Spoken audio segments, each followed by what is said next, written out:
Bom dia. Nosso objetivo, a partir desta primeira aula, é reforçar alguns conceitos que temos visto na prática hospitalar e permitir dessa forma a sua revisão. A ventilação mecânica é o suporte de vida mais utilizado dentro da terapia intensiva e devemos observar os inúmeros critérios numéricos e gráficos com a finalidade de analisar a função respiratória para otimizar o seu entendimento e manejo. Os objetivos da monitorização da função mecânica e respiratória são avaliar o estado e progressão da doença, fornecer guias de orientação e emprego de medidas terapêuticas adequadas, adaptar os modos e os parâmetros ventilatórios à medida que as condições do paciente mudam e, com isso, melhorar a interação entre o paciente e o ventilador e prevenir a lesão induzida pela ventilação mecânica e as complicações relacionadas à assistência ventilatória.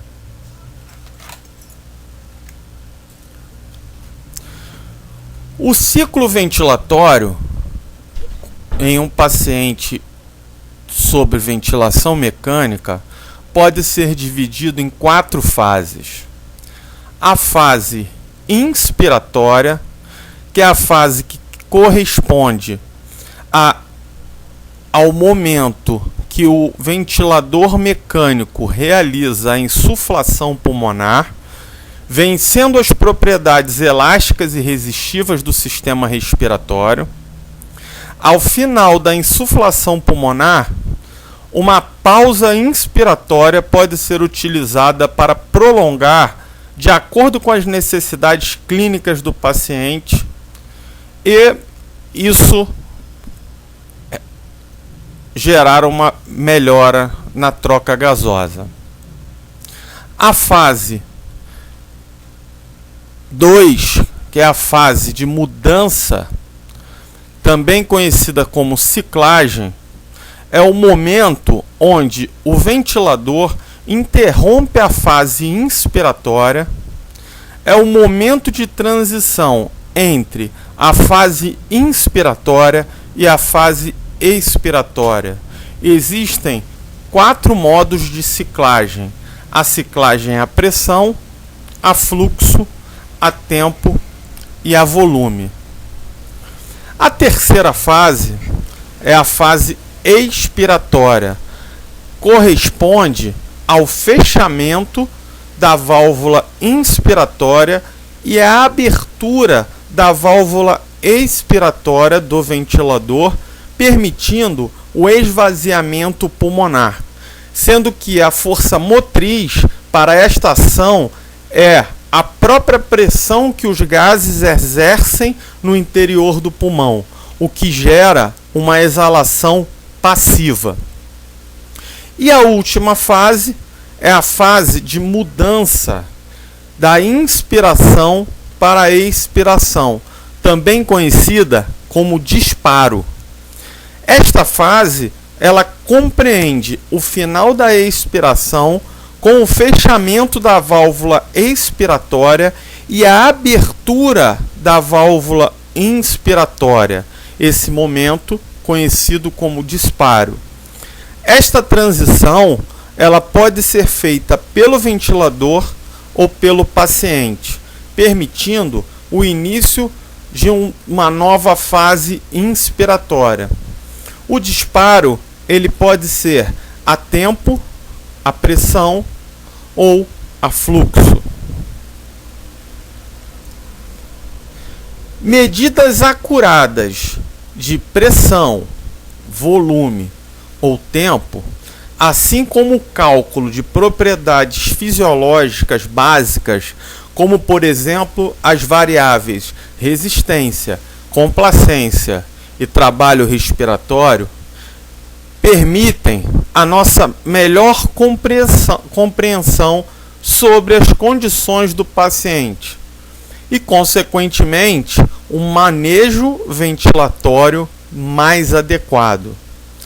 Iniciaremos falando de curvas e nesta primeira aula falaremos sobre as curvas de fluxo.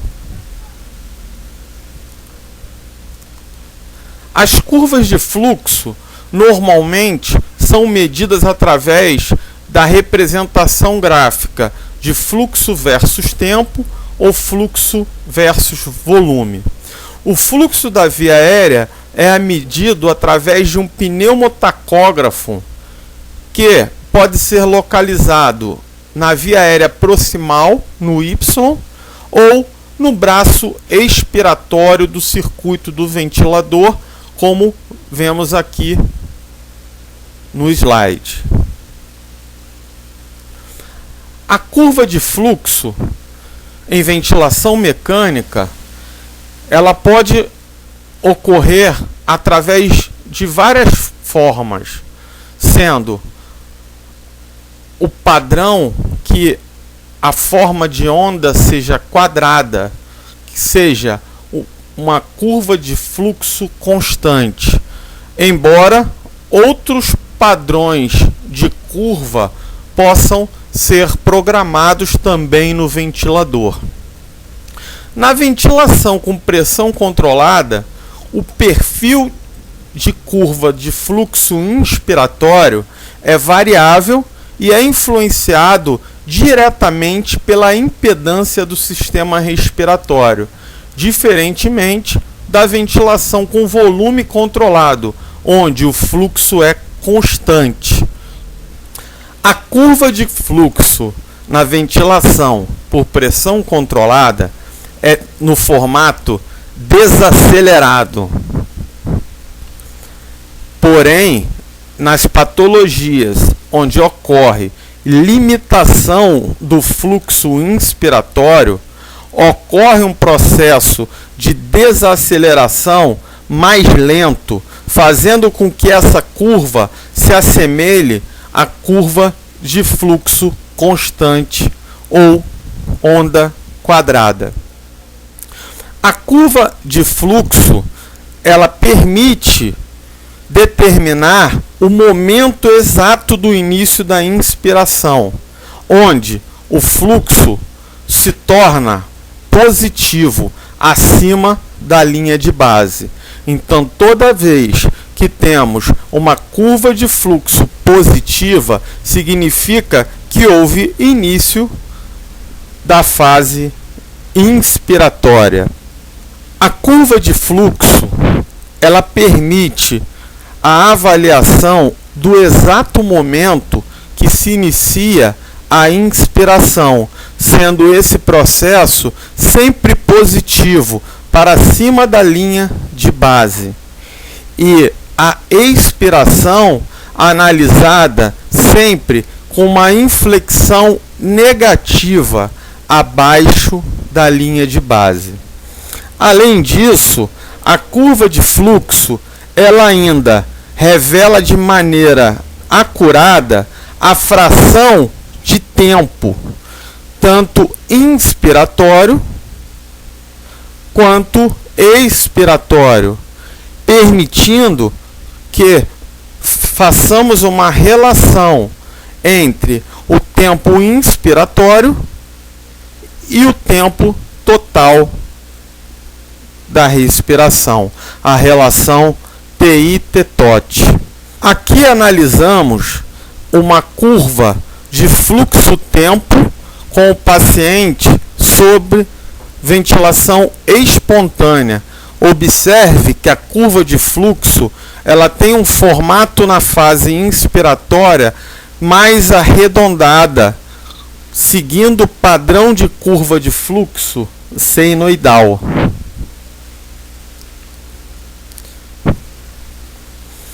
Observamos mais uma vez a relação entre o início da fase inspiratória e a inspiração, tendo um ponto de pico de fluxo inspiratório, onde a válvula inspiratória se encontra aberta, o momento onde a válvula expiratória se abre e a partir desse momento inicia-se o processo da expiração, a relação entre o tempo inspiratório e o tempo expiratório, a relação TI-TE,